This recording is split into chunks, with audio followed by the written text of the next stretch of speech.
प्रदेश में महिलाओं के विकास में एक और कड़ी जुड़ने जा रही है। महिला सशक्तिकरण एवं बाल विकास मंत्री रेखा आर्य ने आगामी बजट का कुल 30% महिला केंद्रित योजनाओं के लिए मांगा है।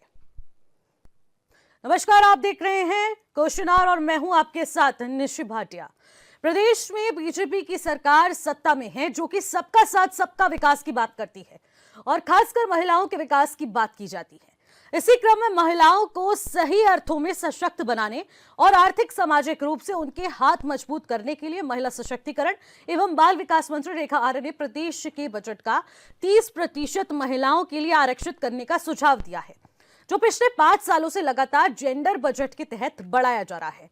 लेकिन इसका सही उपयोग कैसे होगा और पिछले 5 सालों में बजट के बढ़ने के साथ साथ महिलाओं के लिए सरकार की ओर से क्या क्या कदम उठाए गए हैं, इस पर आज हम चर्चा करेंगे।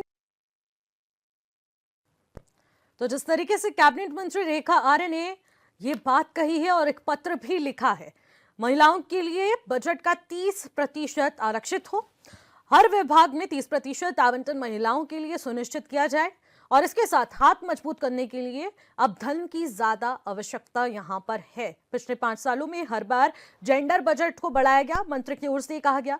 तो प्रदेश में 2 दशक से जेंडर बजटिंग की व्यवस्था लागू है। इसके अलावा 2021-22 में कुल बजट का 12% जेंडर बजट था। इसके अलावा 2022-23 में कुल बजट का 13.77% जेंडर बजट में था। 2023-24 में कुल बजट का 14% था। इसके अलावा अगर बात कर ली जाए 24-25 की, तो 16% आवंटित जेंडर बजट हुआ था। अब जिस तरीके से हालिया साल की बात कर ली जाए तो 2025-26 में जो करोड़ों रुपए का बजट जारी हुआ है, उसमें मात्र 17% जिसे कहेंगे कुल मिलाकर ये बजट आवंटित हुआ है। महिला बजट को लेकर जो सिर्फ दिखावा हो रहा है, वो सिर्फ मंत्री का एक ढोंग है। इसको लेकर कांग्रेस की तरफ से प्रतिक्रिया आई है। रेखा आर्य के पति ने महिलाओं पर विवादित बयान दिया था, कांग्रेस की ओर से भी ये बयान जारी किया गया। ऐसे में बीजेपी की सरकार में महिलाएं किस तरीके से असुरक्षित महसूस करती हैं और भारतीय जनता पार्टी की सरकार में एक तरफ महिला सशक्तिकरण की बात हो रही है, दूसरी तरफ महिलाओं के प्रति अपराध की संख्या बढ़ी है, इसका भी यहां पर जिक्र कांग्रेस के द्वारा किया गया है। तो ऐसे में कांग्रेस की ओर से जो बड़ा सवाल उठाया गया वो यही है कि आखिरकार जब महिला सशक्तिकरण की बात की जाती है तो आखिरकार उन चीजों पर भी गौर फरमाने की जरूरत है जो कि बैकहैंड में चल रही है। महिला अपराधों की जो संख्या बढ़ी है उस पर भी ध्यान केंद्रित करने की उतनी ही आवश्यकता है जितना महिला सशक्तिकरण के लिए काम किए जा रहे हैं। तो इस बजट का सही तरीके से कैसे उपयोग होगा, आज उसी पर हम लोग चर्चा करने जा रहे हैं। हमारे साथ तमाम पैनलिस्ट भी जुड़ चुके हैं, सीधे आपकी मुलाकात कराते हैं। अनुपंत भारतीय जनता पार्टी के प्रवक्ता हमारे साथ वर्चुअली जुड़ चुके हैं। आशीष सैनी वरिष्ठ नेता है कांग्रेस के, वो भी हमारे साथ वर्चुअली जुड़ चुके हैं। कल्पना सेमवाल जी जो कि यूकेटी की प्रवक्ता हैं, वो इस वक्त हमारे साथ स्टूडियो से जुड़ चुकी है। उमा सिसोदिया आम आदमी पार्टी की प्रवक्ता हैं, वो भी हमारे साथ स्टूडियो से जुड़ चुकी हैं। लक्ष्मी बिष्ट वरिष्ठ पत्रकार के तौर पर हमारे साथ स्टूडियो में जुड़ चुकी है। आप सभी मेहमानों का मैं स्वागत करूंगी और चर्चा की शुरुआत अनुपम जी आपसे करना चाहूंगी। महिलाओं के विकास के लिए अब बजट का 30% आरक्षित करने को लेकर सुझाव प्रेषित किया गया है। आखिरकार क्या कुछ फ्यूचर प्लान्स के तहत ये 30% का बजट मांगा जा रहा है, क्योंकि प्रतिवर्ष तो बढ़ाया ही जाता है, तो आखिरकार 30% जो आंकड़ा सेट किया गया है, क्या है आगे का वर्क प्लान? धन्यवाद निका जी। देखिए, जैसे कि हम बात कर रहे हैं, प्रतिवर्ष जो बजट है वो बढ़ता ही है। बजट कई वजहों से बढ़ाया जाता है। एक तो जो मार्केट कॉम्पनसेशन होता है उसकी वजह से भी बजट की हर बार आप देखेंगे कि बढ़ता है, और दूसरा किस तरह की व्यवस्थाएं, पहले की जो प्लानिंग थी कि कितनी वो प्लानिंग्स जो है वो पूरी हो चुकी और कितनी जो है वो पूरी नहीं हो पाई, इन दो आगे निर्धारित किया जाता है कि उसके ऊपर में कितना और काम करने की आवश्यकताएं हैं।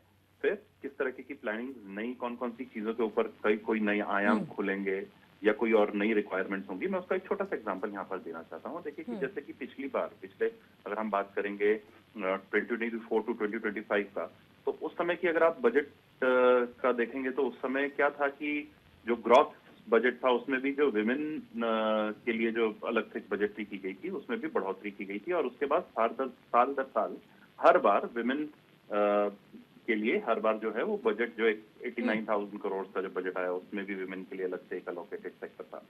लेकिन उसी तरफ दूसरी साइड में हम लोगों ने ये भी देखा है कि जुडिशियल डिपार्टमेंट के लिए भी दिया गया भाई 1.6 करोड़ इस बार, ₹710 करोड़ जो है वो उसके अलावा revenue and general administration department के लिए भी दिया गया। तो ये क्यों हुआ? हम ये हाइक इसलिए देखते हैं कि जो भी नए पैरामीटर्स आते हैं, यानी कि विमेन को प्रोत्साहित, जैसे कि समझ लीजिए कि स्किल डेवलपमेंट प्रोग्राम है, जस्ट फॉर एन एग्जांपल, तो स्किल डेवलपमेंट प्रोग्राम के तहत में विमेन की भागीदारी जो थी उसके अंदर भी देखी जाती है, परंतु विमेन डेवलपमेंट के लिए अलग से एक बजट होना, यानी विमेन का बजट स्किल डेवलपमेंट में अगर चला गया है तो वो उससे माइनस नहीं किया जाएगा।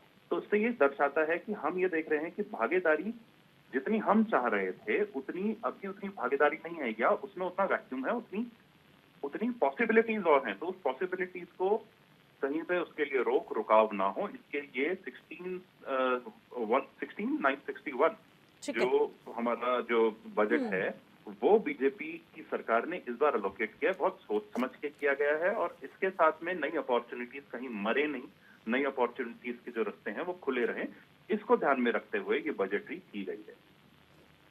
ठीक है, तो यानी कि कुल मिलाकर आगे फ्यूचर प्लान्स भी तैयार हो चुकी है और जो पेंडिंग्स हैं उसको भी आगे कंसंट्रेट किया जाएगा और इसको भी इसमें शामिल किया जाएगा और इसके तहत क्या कुछ विकास हो सकता है महिलाओं के प्रति उस पर भी गौर फरमाने की कोशिश की जाएगी। आशीष जी, इसी फ्यूचर प्लान के साथ ये 30% बजट का हिस्सा मांगा जा रहा है और इस पर भी सवाल दागे गए। आखिरकार कांग्रेस इस तरीके के सवाल क्यों कर रही है? ये तो अच्छी बात है ना, महिलाओं के प्रति अगर कुछ होगा, बजट ज्यादा मिलेगा तो योजनाओं पर ज्यादा इस्तेमाल होगा। देखिए, एक मैं 2 लाइन सुनाकर उसके बाद बात शुरू करूंगा कि वो बोल रहा था इस सलीके से कि गर एतबार न करता तो क्या करता। भारतीय जनता पार्टी की कैबिनेट मंत्री ने जितने सफाई और जितनी मेहनत के साथ ये बयान बनाया कि हमने महिलाओं के लिए जो बजट है उसको लगातार हर साल बढ़ोतरी की है और इस साल भी उसे बढ़ाकर 30% यानी बजट का अलोकेशन महिलाओं के प्रति लाने का काम करेंगे और अपनी पीठ थपथपाई और मुख्यमंत्री जी की भी पीठ थपथपाने का मौका दिया। अब मैं आपको बताता हूँ इस मामले की असलियत क्या है। असलियत ये है कि विभिन्न योजनाओं में जो बजट जारी किया जाता है उसमें जो महिलाएं शामिल होंगी तो उन महिलाओं को उसको बजट से अलग से बता दिया गया है। जैसे मैं उदाहरण दूंगा, जैसे आंगनबाड़ी केंद्रों पर कुपोषण दूर करने के लिए किशोरी और जो वृद्ध महिलाएं हैं उनके लिए विशेष बजट का प्रावधान है कि उनके खाने पीने के बजट के लिए। तो इन्होंने उस बजट को जो आंगनबाड़ी केंद्रों पर कुपोषण दूर करने के लिए बजट है उससे अलग करके अलग से जोड़ लिया गया है।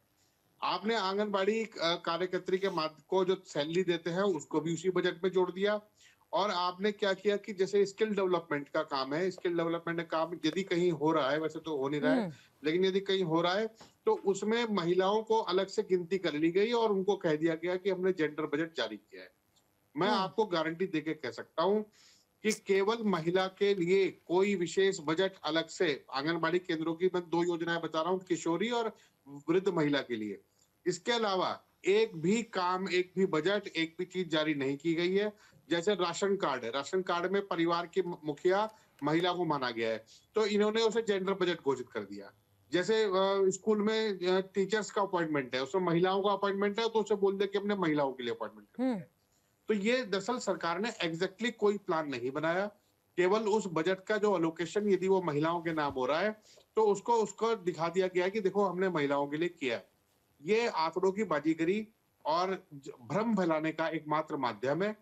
रेखा आर्य जी अपनी सरकार की तरह, अपने प्रधानमंत्री की तरह, अपने मुख्यमंत्री की तरह जिस झूठ और भ्रम को फैलाने में माहिर है, ऐसे ही उन्होंने ये जेंडर बजट जारी किया है। ये आंकड़ा निश्चित रूप से आने वाले समय में बढ़ेगा क्योंकि ये जो लाभ अन्य योजनाओं का लाभ जो महिलाओं को दे रहे हैं तो उसको भी ये इसी में शामिल कर लेंगे। तो इसलिए ये केवल एक धोखा है, भ्रम है और इस भ्रम की पोल इसलिए खुल जाती है कि ये इन्होंने पूरी चिट्ठी जारी की कि हमने ये काम किया है, ये बजट जारी बढ़ा दिया, लेकिन कहीं ये नहीं बढ़ाया कि नया क्या है इसमें। पिछले 8 साल का, 9 साल का ये एक नया लोकेशन बता दे जो महिलाओं के हित में किया गया हो। ठीक है, यहाँ पर क्या कुछ कार्य हो रहे हैं, क्या कुछ नहीं हो रहे हैं, इसको भी समझा जाएगा क्योंकि आज इसी पर हम विस्तार पूर्वक चर्चा भी करने वाले हैं। उमा सिसोदिया जी, आपके पास आऊंगी और आपसे भी जानना चाहूंगी, जिस तरीके से जेंडर बजटिंग की हम लोग बात कर रहे हैं, अगर पिछले 5 सालों को देख लिया जाए तो उसमें ये संख्या बड़ी ही है, प्रतिशत बड़ा ही है और अब जाकर सीधे 17 से 30% की मांग की जा रही है। क्या लगता है कि इतना बड़ा जब उछाल आएगा तो आखिरकार महिला विकास किस तरीके से होता हुआ नजर आएगा? क्या लगता है किस बदलाव की उम्मीद इस 30% से की जा सकती है? निशी भाटिया जी, हमारे माननीय प्रधानमंत्री जी ने बेटी बचाओ बेटी पढ़ाओ का एक बहुत खूबसूरत नारा दिया था और उसमें शायद 4,500 करोड़ के आसपास का, मुझे एग्जैक्टली फिगर याद नहीं है, उसमें उन्होंने वो बजट एलोकेट किया और उसमें से 70% पैसा सिर्फ माननीय प्रधानमंत्री जी की फ़ोटो ट्रक के पीछे और रेलवे स्टेशनों पे और जो हमारी जो में मतलब था होर्डिंग और पोस्टर लगाने में खर्च किया गया, जबकि वो पैसा इस बात के लिए था कि बेटियों की सुरक्षा पर वो खर्च होता, जगह जगह सीसीटीवी कैमरे लगाए जाते, सड़कों पर सीसीटीवी कैमरे लगाए जाते और बच्चियों के लिए बहुत सारी उसमें योजनाएं थी, लेकिन वो सारा का सारा पैसा जो है एक चेहरे को चमकाने में खर्च हो गया। यही बात उत्तराखंड पर भी लागू होती है। अभी तो 30% की बात हुई है, अभी थोड़ी देर में 50, 60, 70, 80% भी हो जाएगा। मेरा कहने का मतलब सिर्फ ये है कि जो बजट वाकई में महिलाओं के लिए आपने निर्धारित किया, क्या वो वाकई में खर्च हो पा रहा है महिलाओं के ऊपर, या सिर्फ ये कहने की बात है और ये सिर्फ आंकड़ों की जादूगरी की बात है कि हम महिलाओं के लिए ऐसा कर रहे हैं वैसा कर रहे हैं, क्योंकि 2027 का चुनाव सामने है और आपको पता है कि महिला वोटर्स को अपनी तरफ खींचने के लिए आपको कुछ ना कुछ ऐसे आंकड़े जरूर पेश करने पड़ेंगे जिससे कि वो भ्रमित हो जाए कि भाई 30% का बजट आ रहा है तो हमारे गाँव की ग्रामीण महिलाएं सोचेंगी कि 30% में से हमारे ऊपर भी कुछ ना कुछ खर्च होगा और हमारे लिए भी यहाँ पर कुछ रोजगार के साधन खोले जाएंगे, हमारे उत्पाद के लिए कुछ साधन खोले जाएंगे, हमें कुछ सब्सिडी मिलेगी, हमारे जो स्वयं सहायता समूह में जो महिलाएं काम करती हैं उनको कुछ सब्सिडी मिलेगी। इस तरह का भ्रम महिलाओं को होना लाजमी है, क्योंकि इस अभी देखिएगा कल 2-4 दिन में आपको झंडे पोस्टर दिख जाएंगे, जगह जगह होर्डिंग लगे हुए दिख जाएंगे कि महिलाओं के लिए 30% बजट की मांग की गई है और अभी आने वाला जो बजट है उसमें हो सकता है इस बात को मान भी लिया जाए, लेकिन क्या वाकई में वो बजट हमारी महिलाओं के ऊपर खर्च होगा? और खासतौर पर उस महिला के लिए जो अपने परिवार की धुरी है, जो कमाना चाहती है, जो अपने परिवार को आर्थिक संबल देना चाहती है, उन महिलाओं के लिए आपके पास क्या योजनाएं हैं? क्या वाकई में वो योजनाएं धरातल पर लागू हैं या फिर वो दीदी भूली वाली योजनाएं, लखपति दीदी वाली योजनाएं और कुछ महिलाओं को लाकर आप खड़ा कर दें और कहते देखिए जी हमारी सारी महिलाएं लखपति हो गई? आमूल चूल परिवर्तन की आवश्यकता है। इस पूरी जो आपकी जो व्यवस्था है, सिर्फ आंकड़े नहीं, सिर्फ भाषणबाजी नहीं, लेकिन जिस तरीके की बीजेपी की जो आदत है ऊपर से लेके नीचे तक, माननीय प्रधानमंत्री मोदी जी से लेकर रेखा आर्या जी तक, ये सिर्फ आंकड़ों की बाजीगरी करते हैं। मैं एक बार और कहना चाहूंगी, अभी 3-4 साल पहले ये कहा गया था कि 33% महिलाओं के लिए आरक्षण लागू होगा और बड़े ढोल ढपाड़े बजाए गए, महिलाओं का नृत्य भी मेरे को बीजेपी के ऑफिस में दिखाई दिया, फूल मालाएं बट रही हैं। कहाँ है भाई वो आरक्षण? अभी तक तो उस आरक्षण की सुगबुगाहट ही खत्म हो चुकी है। अगर आप वाकई में महिलाओं को चाहते हैं कि महिलाएं सबल हों, महिलाएं आगे बढ़ें, महिलाएं नीति निर्धारक पदों पर जाकर पहुंचे, तो वो आरक्षण कहाँ पर है? महिलाएं आज भी हमारे देश में एक अशक्त रूप से, मैं सभी महिलाओं की बात नहीं कर रही हूँ, लेकिन जिस तरीके से हमारे देश में आरक्षण लागू है उस वर्ग के लिए जो अशक्त था, हमने आरक्षण दिया, हमारे सुप्रीम कोर्ट, हमारे जो विधायिका है उन्होंने आरक्षण दिया, वही आरक्षण हम महिलाओं के लिए भी मांग रहे हैं, लेकिन आज तक वो आरक्षण लागू नहीं हुआ। उसके लिए ये बहुत सारे उसमें नीचे ये किन प्रकार लगा दिए गए हैं, वो आरक्षण आज तक लागू नहीं है। और मुझे समझ में नहीं आ रहा, रेखा आर्य जी इतने बड़े मंत्रिमंडल में एकमात्र महिला मंत्री हैं, वो इस आरक्षण के बारे में बात क्यों नहीं करती है? महिलाओं को जमीनी रूप से मजबूत होने की बात क्यों नहीं करती हैं? सिर्फ जो आंकड़ों की बाजीगरी घुमा के 30%, 40% बजट, और अभी तो मोटे मोटे करोड़ों के आंकड़े भी आएंगे, इतने 1000 करोड़ का बजट महिलाओं के लिए। अभी आप देखिएगा आने वाले टाइम में हम किस विषय पर बात करेंगे। बिल्कुल, देखिए उमा सिसोदिया जी, आपने एक बहुत ही बेहतरीन यहाँ पर सवाल किया कि आखिरकार इस बजट का उपयोग क्या सही तरीके से हो भी पाएगा या नहीं हो पाएगा, या सिर्फ रकम में ही बढ़ोतरी हम लोग देख पाएंगे। और इसी पर जवाब लूंगी आपसे भी। कल्पना जी, जानना चाहूंगी आपका ओपिनियन कि आखिरकार क्या लगता है कि इस बजट का सही तरीके से उपयोग हो पाएगा या फिर नहीं, क्या कुछ उसमें प्रावधान की जरूरत है? और 30% जब बजट का हिस्सा महिलाओं के सशक्तिकरण में यूज होगा तो किस बेटरमेंट की हम लोग दिशा में आगे बढ़ने वाले? ऐसा निशा जी कि जो बीजेपी की एक परिपाटी है कि वो लोग एडवर्टाइजमेंट ज़्यादा करते हैं और कम करते हैं। अभी भी जैसे मैं उमा जी से बिल्कुल सहमत हूँ कि ये क्या करेंगे, इन्होंने अभी बता दिया हमारे जो पहाड़ों की महिलाएं जिनके लिए 30% की बात हो रही है, क्योंकि जो भी कार्य होंगे वो पहाड़ों में ज़्यादा है, लेकिन सच्चाई ये है जमीनी हकीकत कि अभी तक वहाँ की महिलाओं को पॉलिसीज का ही पता नहीं होता। ये सारी चीज़ें बीजेपी हमेशा कागजों में ही होता है। इससे पहले जो 14% बजट था ये 1% बढ़ाते रहे, 17% तक बजट गया है, लेकिन ज़मीनी हकीकत ये है कि ज़मीनी हकीकत में कहीं पर भी ये कार्य नहीं हो रहा। पहाड़ों में जाइए, महिलाओं से आप बात कीजिए तो आपको पता लगेगा कि जमीन पर कुछ नहीं हो रहा है। ठीक है। ये लोग सिर्फ जो है होर्डिंग्स लगाएंगे, अपना प्रचार करेंगे और महिलाओं को भ्रमित करेंगे कि आपके लिए हमने इतना कुछ कर दिया, ये कर दिया, सिर्फ 2027 चुनाव के लिए, वोट पाने के लिए। तो बाकी यानी कि आपका कहने का मतलब है कि चुनावी कैंपेन के जरिए इस तरीके से प्रावधान किए जा रहे हैं, महिलाओं के सशक्तिकरण में एक और कदम सिर्फ और सिर्फ चुनावी ढोंग है। बिल्कुल नाटक है ये, बिल्कुल। क्योंकि जमीनी हकीकत में बीजेपी कुछ करती नहीं है, सिर्फ कागजों में ही और फाइलों में होता है, जमीनी हकीकत कुछ होती नहीं है। ठीक है कल्पना जी, दूसरी तरफ यहाँ पर देखने को मिल रहा है कि लक्ष्मी मिश्र जी की चुनावी ढोंग भी कहा जा रहा है, एक इलेक्शन कैंपेन की तरह इसको देखा जा रहा है। लेकिन आप क्या मानती हैं कि ये 30% बजट का हिस्सा कितना ज्यादा उपयोगी है? क्योंकि बजट जो जारी होता है उससे बहुत सारे काम होते हैं और प्रदेश प्रगति करता है, और इस वक्त जो 30% की कीमत रहेगी वो महिलाओं के सशक्तिकरण के लिए उपयोगी होगा, कैसे? निश्चित, बिल्कुल। अगर 30% रेखा आर्या जी ने मांग की है तो निश्चित तौर पे अच्छी बात है कि अगर बजट महिलाओं के लिए डाइवर्ट होता है और महिलाओं के उन्नति के लिए ये बजट पास होता है और महिलाओं तक पहुंचता है। लेकिन इसमें सबसे बड़ी दिक्कत क्या आती है कि वो महिलाओं तक कैसे पहुंचता है।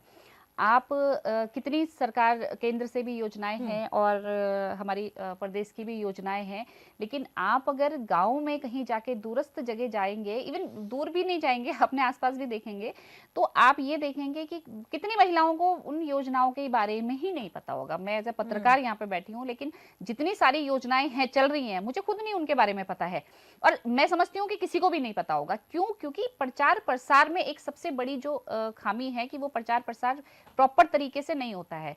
दूसरी बड़ी बात मैं बोलूं कि अगर महिलाओं की अगर भाई सरकार को चिंता करनी है तो ये चिंता करनी है कि अभी आपने काफी टाइम से चल रहा है कि बैंक से लोन महिलाओं को दे रहा है या उनके काम के लिए, लेकिन आप लाइन देखिएगा बैंकों में इतनी सारी फॉर्मेलिटीज होती हैं कि वो कोई भी महिला पूरी नहीं कर पाती है। इवन महिला क्या, उसमें पुरुष भी शामिल हैं, तो वो लोग इतनी सारी जो फॉर्मेलिटीज होती है वो पूरी नहीं कर पाती है और उस अभाव में जो है जो उनको कार्य करना होता है वो नहीं कर पाती हैं। तो सरकार को निश्चित तौर पे अगर ये काम कर रही हैं और बजट आ रहा है तो वो बहुत बड़ी बात है, अच्छी बात है, लेकिन ठीक है, पहले इस तरफ ध्यान देना चाहिए कि महिलाएं आप वहां तक पहुंच रही है कि नहीं पहुंच रहा है। सरकार ने तो आगे सारे कुछ बना लिए है अपना, लेकिन कहाँ तक पहुंच रही है वो ज्यादा ये भी जानने की जरूरत है। उमा जी एक छोटा सा कमेंट। मैं एक बात रखना चाहूंगी, जैसे अभी आपने बैंक के लोन की बात की, क्योंकि मैं खुद उद्यमी हूँ, कोई भी बैंक सिंगल महिला को लोन ही नहीं देता है। एग्जैक्टली, वही बहुत सारी इतने ज्यादा उसमें उन लोगों ने मतलब सिंगल महिला अगर कोई है, कोई महिला, लेकिन फॉर्मेलिटीज इतनी ज्यादा हो जाती हैं और इतने सारे ऑप्शंस हो जाते हैं कि उसको ऑप्ट करने में भी बहुत सारे डॉक्यूमेंट्स की नीड पड़ती है। ठीक है, या आपके पिता होने, बिल्कुल बिल्कुल, और यहाँ वो समस्या आन पड़ती है और ऐसे में जिस सुविधा के लिए हम लोग पहुंच पाते हैं वो सुविधा हम लोगों को नहीं मिल पाती। यही एक अपने आप में बड़ा सवाल बन चुका है और बहुत सारे सवाल हैं जो कि इस वक्त चर्चा में आगे भी किए जाएंगे। फिलहाल एक छोटे से ब्रेक का वक्त हो चुका है, ब्रेक के बाद जो लौटेंगे आप बने रहेगा। ब्रेक के बाद एक बार फिर से आपका स्वागत करते हैं क्वेश्चन आवर में, और आज हम बात कर रहे हैं 30% आरक्षित हो बजट पर। मंत्री रेखा आर्या के द्वारा एक पत्र मुख्य सचिव को लिखा जाता है और उसमें 30% बजट का हिस्सा मांगा जाता है महिलाओं के लिए। जो तमाम कल्याणकारी योजनाएं महिलाओं के लिए संचालित हैं उसमें 30% का हिस्सा चाहिए, जिससे कि इसको और भी ज्यादा सशक्त और सुदृढ़ किया जाए। अनुपम जी आपके पास ही आती हूँ, और अनुपम जी ये सवाल आपसे रहेगा कि आखिरकार महिलाओं के लिए जो सुनिश्चित है और जो सुनिश्चित कराया जा रहा है, सशक्तिकरण की बात की जा रही है, क्या उसे सुरक्षित से भी जोड़ा जा रहा है? क्या महिलाओं की सुरक्षा उतनी ही ज्यादा जरूरी है? मेरी आवाज आ रही है अब तक? जी, जो आपका सवाल है उसी को सवाल को मैं बाकी लोगों ने जो पूछा था उसके साथ साथ मैं उसका जवाब भी दे दूंगा। सर्वप्रथम तो सुरक्षा से जो बात है, सुरक्षित जहां तक महिलाओं की सुरक्षा का सवाल है वो हमारा प्रथम ध्येय है, और उसके इर्द या गिर्द कोई भी अगर बातचीत होती है तो वो हमारे पद से हटकर है। महिला की सुरक्षा हमारा सर्वप्रथम दायित्व है। अब बात कर लेते हैं, जैसे हमारे बड़े भाई हैं आशीष जी, उन्होंने एक बात कही थी कि एक उन्होंने जाहिर किया था एक अपना सवाल और एक ये बोलते हैं इसको चिंता भी मैं कह सकता हूँ कि जो बजट है, बजट से पैसा कहीं दूसरे काम के लिए ना चला जाए, क्योंकि कई बार ऐसा देखा जाता है, क्योंकि पहले होता था, किसी जमाने में ये होता था, वो जमाने का मैं नाम नहीं दूंगा, परंतु भाई साहब उससे वाकिफ हो गए कि अगर समझ लीजिए महिलाओं के लिए हमने बना दिया है कि हमने कहा कि चलो जी 1000 करोड़ देंगे और वो महिलाएं स्किल डेवलपमेंट के तहत में भी आ गई तो उनके लिए वो पैसा चले जाएगा। ये चीज मैं आज आपको स्पष्ट आपके सामने कह रहा हूँ, आपके कैमरे में कह रहा हूँ कि ऐसा नहीं होगा। जो स्किल डेवलपमेंट के तहत में कोई प्रोग्राम है वो उसके बजट से ठीक काम है। किया जाएगा। फिर महिला ये एक बात हो गई। फिर आम आदमी पार्टी के जो प्रवक्ता थे, शायद मैं, क्योंकि मैं माफ कीजिएगा मैं देख नहीं पा रहा हूँ किसने बोला था, जहां तक मुझे लगता है कि आम आदमी पार्टी से उमा जी हमारी बड़ी बहन, उन्होंने बोला जी। था कि भाई अपने इन्होंने जो है पोस्टर्स लगाने में, लिखने में, पोस्टर्स बनाने में या अपना चेहरा चमकाने के लिए पैसा जो है वो खर्च किया गया था, क्योंकि उन्होंने वो चीज उस परिदृश्य से आते कहीं जिस परिदृश्य से वे आते हैं। अनु जी, मेरा एक प्रश्न है आपसे। उमा जी, मैं आपका प्रश्न दूंगा, बिल्कुल लूंगा। मैं आपका प्रश्न बिल्कुल लूंगा और मैं उस प्रश्न के ऊपर कार्य भी करूंगा। मैं चैनल से या मैं डिबेट से कभी भी ऐसे नहीं जाता कि मैं बिना प्रश्न के गया हूँ और मैंने उसके ऊपर कार्य ना किया, है ना। जहां तक की बात है कि ये ऐसा हुआ था दिल्ली में कि किसी भी बजट से उठाकर अपने फोटोज और पोस्टर्स लगा दिए जाते थे, ऐसा यहाँ पर नहीं हुआ। अगर ऐसा होता है तो फिर आप किसी भी आरटीआई में मांग लीजिए, देख लीजिए कि बजट ये आरटीआई में निकले बाबू जी, आरटीआई में निकले। अब ये बता रहा हूँ मैडम, मैं उसी पे आ रहा हूँ, बिल्कुल मैं उसी पे आ रहा हूँ। और अब एक बात आपने बताइए, अभी बोला कि महिलाओं की सुरक्षा आप लोगों के लिए सबसे बड़ा ध्येय है। आपने बोला अभी, मैं आपसे नहीं, मेरे प्रश्न का जवाब दे दीजिए। नहीं, आप ना किसी के मेरा प्रश्न आपसे ये है कि महिलाओं की सुरक्षा आपके लिए सबसे बड़ा पॉइंट है, तो आप मुझे बताइए महिलाओं की सुरक्षा पर आपने क्या क्या काम किए हैं? क्या पूरे उत्तराखंड में सीसीटीवी कैमरे लग चुके ठीक हैं? है। हाई कोर्ट ने ये बोला था कि राजस्व थाने बंद करके नॉर्मल पुलिसिंग थाने खोलिए, और ये बात 5 साल हो चुके हैं अंकिता भंडारी के केस के बाद उन्होंने बोला था हाई कोर्ट ने। अभी तक भी हमारे उत्तराखंड में पुलिस नहीं, अभी भी राजस्व पुलिस काम कर रही है। आप मुझे महिलाओं की सुरक्षा की बात करते हैं, इनका तनख्वाह नहीं है पुलिस वालों को देने के लिए, इसलिए ये लोग ठीक है, जवाब ले लेते हैं, जवाब ले लेते हैं। अनुपम जी जवाब। 4 साल हो गए हैं हाई कोर्ट को कहे हुए, आज तक ये लोग नॉर्मल पुलिस थाने नहीं खोल पाए हैं पूरे उत्तराखंड में। अभी तक भी राजस्व पुलिस की व्यवस्था चल रही है क्योंकि आपके पास तनख्वाह नहीं है देने के लिए, और आप बात कर रहे हैं महिलाओं की सुरक्षा की। दारू बेची, जिसने दारू बेच के और अपने अरे पंडित जी, आप अपना बताइए ना, अपना बताइए, सुन लीजिए ना, अपना बताइए ना। आप कह रहे हैं महिलाओं की सुरक्षा सबसे बड़ा आपके रुक जाइए, ठीक है, एक एक करके बात रखेंगे। आती उमा सिसोदिया जी, अनुपम जी से जवाब ले। बिल्कुल, आपका सवाल भी जोड़ा जाएगा और अनुपम जी इसका जवाब भी देंगे। बात करूंगा, ठीक है। मेरी बात सुन लीजिए। हाँ अनुपम जी, आप सुन लीजिए, ये मैं कह रहा था कि आप लोगों ने करा था। अगर आप शराबियों की पार्टी से बात नहीं करेंगे तो हम भी बलात्कारियों की बिल्कुल पार्टी से बोल रहा हूं, बात अब आप करने के लिए सुन तो इच्छुक चुके नहीं ना, है। आपसे सुनने का हम धैर्य भी नहीं है। कुलदीप सेंगर की अरे पार्टी आपसे से बात धैर्य करने के नहीं है इच्छुक ना। नहीं है। उमा जी, हम भी आपसे वीआईपी धैर्य वालों नहीं की है। पार्टी से आप बात किसी भी करने और के के- इच्छुक नहीं उमा है। जी, आपसे धैर्य वीआईपी डिबेट वालों नहीं की है। पार्टी से हम भी बात नहीं कर रहे हैं अनुपम जी। डिबेट आपके घर की नहीं है, प्लीज अंडरस्टैंड दिस। आपके भी घर की नहीं है अनुपम जी। आप जिस तरह की लैंग्वेज का प्रयोग कर रहे हैं उस तरह की लैंग्वेज का प्रयोग करने के लिए आप मुझे मजबूर मत कीजिए प्लीज।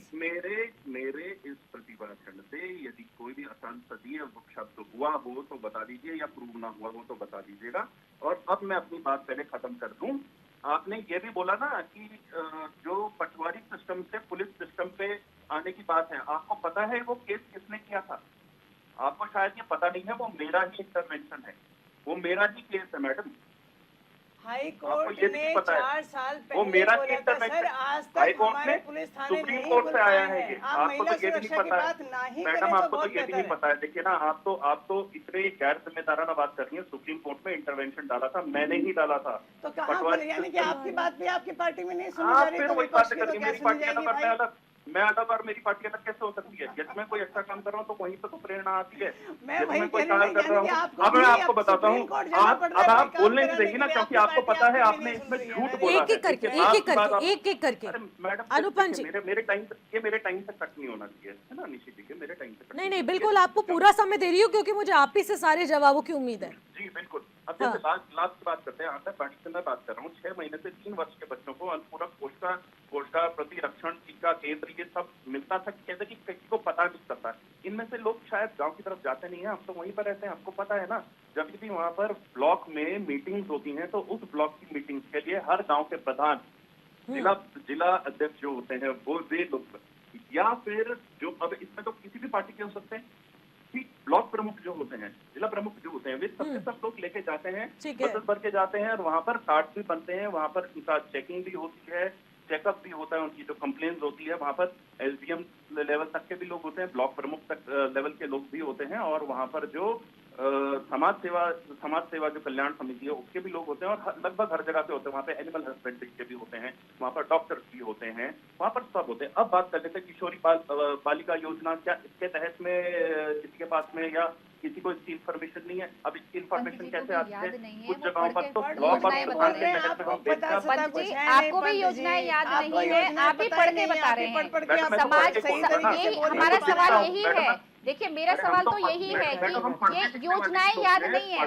नहीं, अगर बेटी एक योजना बेटी बचाओ बेटी पढ़ाओ वाली बात जो है उसके बारे के अलावा और योजनाएं नहीं याद है। नहीं, ऐसे नहीं चलेगा। मेरी बात कंप्लीट होने दीजिए, आप लिख लीजिए अपने पॉइंट। वो योजना भी सिर्फ इस वजह से क्योंकि झंडे पोस्टर बहुत लगाए मोदी जी ने सब जगह। बेटियां बची या नहीं बची, पर उनके झंडे पोस्टर पूरे देश में लगे हैं। लिख लीजिए।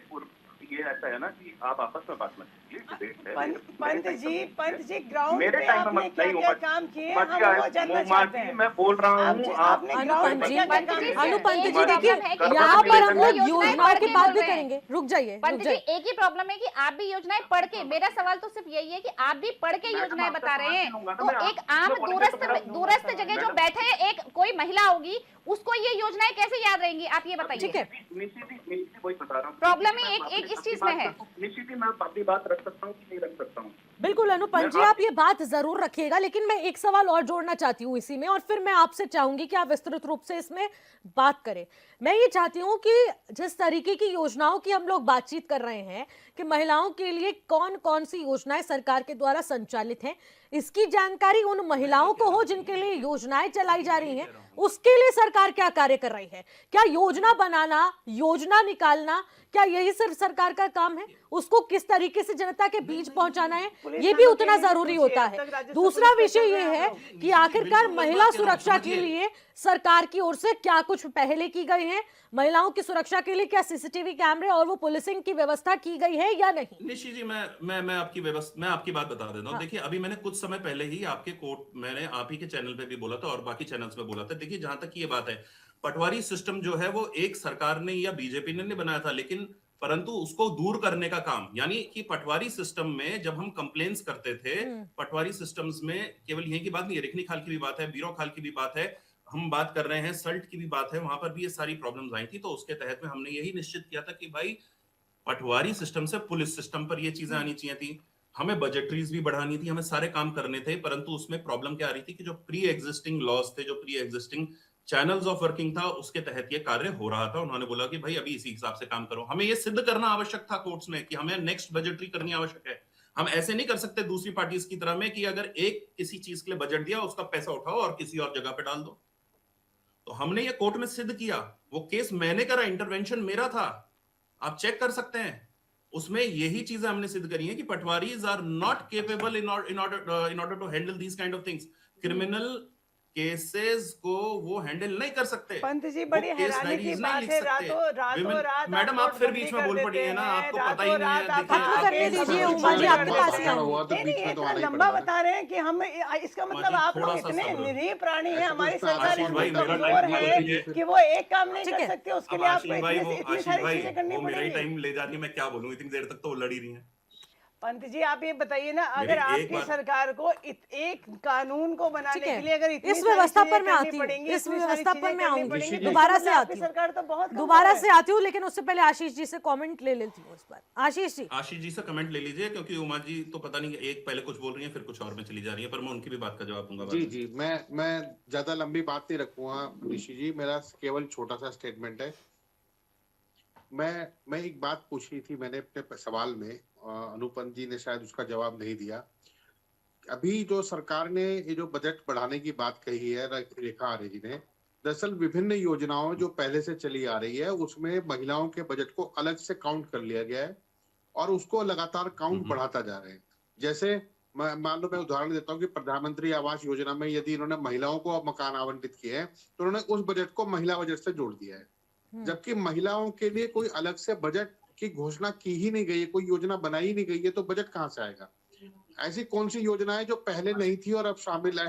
पहले पुरुष और महिलाओं के लिए एक साथ थी, अब उसमें महिलाओं के नाम अलग से लिख लिए गए हैं, तो उसको इन्होंने अपने कंधा थपथपाने के लिए रख लिया है। अच्छा। अब मैं एक सवाल मैंने इनसे पूछा था कि ऐसी कौन सी योजना है जो पहले नहीं थी और आपने महिलाओं के लिए लाई है? एक सवाल। दूसरा सवाल ये पूछ अच्छा। चुकी हैं उमा जी और जो हमारी यूकेडी के प्रवक्ता है कि महिला के लिए फास्ट ट्रैक कोर्ट और पुलिस थाने की व्यवस्था आपने की है नहीं की है, ये छोड़ दीजिए। तीसरा मैं एक सबसे महत्वपूर्ण सवाल पूछ रहा हूँ, महिलाओं का महिला प्रधान राज्य है उत्तराखंड और महिला प्रधान राज्य होने के कारण महिलाओं की एजुकेशन और महिलाओं की हेल्थ, इन दो के लिए कौन से बजट के प्रावधान किए गए हैं? क्योंकि एजुकेशन और हेल्थ सरकार का वेलफेयर का काम है। बताइए ना, इन्होंने जैसे पेंशन योजना है तो जो महिलाओं को पेंशन दे रहे हैं उसे हाँ। पेंशन से अलग कर दिया और वो जोड़ दिया कि महिलाओं के लिए देखो हमने अलग से योजना बनाई ठीक है, है। बजट जारी कर दिया है। ये ऐसा बजट नहीं है। देखिए, आप ये बताइए कि महिलाओं की आशीष- एजुकेशन और हेल्थ को स्पेशल डेवलप करने के लिए आपने कोई स्कूल खोला हो या कोई हॉस्पिटल खोला ठीक हो है। या कोई बजट जारी किया हो? आशीष जी, चलो मैं वो बता देता है हूँ। तो बता देखिए, दीजिए, नहीं है तो आऊंगी कोई अनुपम बात जी नहीं। आप पे। हम आपसे लड़ने नहीं आए हैं। आपके मंत्री ने झूठ बोल दिया, मैं आपको आपकी बात- डिफेंड करने के लिए भेजा मैं है। बात- कोई बात मैं नहीं, आप बात डिफेंड रख देता हूँ, करेंगे, आप आशीष अपना जी। काम करेंगे। ठीक है, आती हूँ अनुपम अच्छा, जी आप ठीक पे। है, पहले कल्पना मोनोलॉग- जी का एक कमेंट हाँ, लूंगी ठीक मैं। है, एक मिनट, कल्पना ठीक जी, है, इनका मैं भी ले आपसे लीजिए। कमेंट लेना चाहूंगी। देखिए, आप भी क्या कांग्रेस पार्टी से सहमति रखती हैं कि जिस तरीके से महिलाओं की हेल्थ और महिलाओं के डेवलपमेंट के लिए, महिलाओं की सिक्योरिटी के लिए, क्या सरकार का ये बजट काफी साबित हो पाया है, उपयोगी साबित हो पाया है? क्योंकि लगातार पिछले 5 सालों से तो बढ़ा ही जा रहा है। देखिए निशि मैम, ये बस कागजों में ही बढ़ रहा है। आप गाँव की हकीकत देखिए, प्रेग्नेंट महिलाएं रास्ते में ही जो है दम तोड़ देती हैं। तो कहाँ महिलाओं को आप सशक्त कर पा रहे हैं, या महिलाओं के लिए कहाँ आपका बजट है? 14 से आपने 17 किया तो वो भी काम नहीं आएगा, 17 से आप 30 करेंगे वो पता नहीं कितना काम आएगा। वो अनु जी हमें बता सकते हैं सिर्फ कागजों में है या हकीकत भी है। मैं तो बहुत दूरस्थ गांव से बिलोंग करती हूँ और हर 3 और 6 महीने में अपने गांव जाती हूँ। वहाँ मेरी जो देवराना जिठानियाँ हैं जितनी भी हैं, उन महिलाओं को तो ना यहाँ की इनके जो आपकी योजनाएं हैं उनके बारे में अगर मैं सच कहूँ तो जैसा मैडम ने कहा कि हमें भी नहीं पता है, हमें भी नहीं पता कि योजनाएं क्या हैं। जब आपकी योजनाएं हम तक नहीं पहुंच पाई, जो हम पढ़ी लिखी महिलाएं हैं, तो गांव की महिलाएं तो कुछ जानती नहीं है। हाँ, जब आप मूवी थिएटर में जाओ तो तब बड़ी बड़ी योजनाएं जो है सरकार की वहाँ पे दिखती हैं, पोस्टर्स में यहाँ दिख जाती हैं, तो फिर हमें पता लगता है कि अच्छा ये योजना है, कब सरकार ने ये निकाली है। तो जिनको ये लाभ होने वाला है उन महिलाओं तक तो ये योजनाएं पहुँच ही नहीं रही हैं, और पता नहीं कहाँ बजट जाता है और किन महिलाओं को ये फ़ायदा हो रहा है ये भी समझ में नहीं आता है। बिल्कुल, देखिए कल्पना जी ने एक सवाल जो उठाया उसके जरिए ये भी साबित होता है कि एक तरफ एडवर्टाइजिंग तो की जा रही है कि सरकार की ओर से ये योजना निकाली जा रही है, लेकिन आखिरकार क्या उसका लाभ मिल पा रहा है या नहीं मिल पा रहा है, इसका फीडबैक भी नहीं लिया जा रहा है। फिर जन जन की सरकार जन जन के द्वार कार्यक्रम के तहत कहा जाता है कितने करोड़ लोगों को लाभ पहुंचाया जा रहा है, इतनों को लाभार्थी हैं, इतने वो हैं। आखिरकार वो आंकड़ा जमीनी स्तर पर क्यों नहीं नजर आता? क्योंकि अगर 1 to 1 मंत्री नेतागण के अलावा भी कोई टॉक कर ले तो वो नहीं योजनाओं के बारे में जानकारी नहीं है।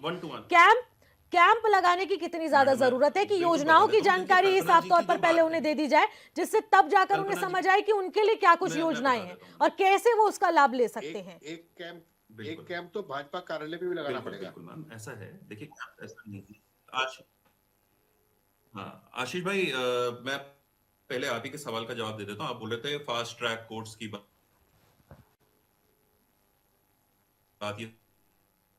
तो शायद आपको पता भी नहीं है, क्योंकि मैं तो इसी जो कल्पना जी बोल रहे हैं ये बिल्कुल सही है। फास्ट ट्रैक कोर्ट उत्तराखंड में भी हैं 2025 से, इसमें कोई दो राहें नहीं है। जो कल्पना जी ने बोला है कि अभी भी हमारी कई महिलाएं हैं, कई क्षेत्र हैं जो कि इन चीजों का फायदा नहीं उठा पा रहे हैं, ये बिल्कुल सही बात है। लेकिन ऐसा नहीं है कि जो हालात आज से 20 साल पहले थे, 10 साल पहले थे या 5 साल पहले थे, वो आज भी हैं। जो कैंप्स की बात है, अगर हम ब्लॉक्स की बात करें, ब्लॉक्स में मैं भी उन प्रोग्राम्स का हिस्सा रहा हूं जिनमें ब्लॉक्स में कैंप्स लगते हैं, हर बार लगते हैं, जिसमें स्वास्थ्य शिविर भी होते हैं, जिसमें कि ये आपके वाणिज्य से रिलेटेड कैंप्स भी होते हैं। हमारा सवाल ही कुछ और है। हमारा बजट एलोकेशन में महिलाओं के हिस्से को लेकर के आप कुछ पा रहे हैं या फिर नया बजट अलॉट कर रहे हैं? दो अलग सवाल है। आशीष भाई मैं बता रहा हूं, आप जवाब कुछ आशीष और भाई दे मैं रहे बता रहा हूं, हैं। लोन नहीं मिल रहा है, सिंगल महिलाओं को बैंक लोन ऐसा नहीं ना देते, उमा उनके जी, ऊपर महिलाओं आपको के चेक लिए नहीं है। पता नहीं है कि गांव में क्या किस सवाल तरीके से काम चलता है। प्रधान भी बताता है, ब्लॉक प्रमुख भी उनके साथ में जुड़ा हुआ होता है, लोग उनको चुनते हैं, वो उनके साथ में बताते हैं, सरकार उनके तहत ये हमारा सवाल में लेकिन जाकर ये बात आप जानते हैं ना, ये वहां के जनता के साथ नहीं हो रहा है। आशीष भाई की बात का जवाब, निशी जी मैं आशीष भाई की नहीं, आपने मेरी बात का जवाब नहीं दिया। मेरा बिल्कुल सीधा सवाल था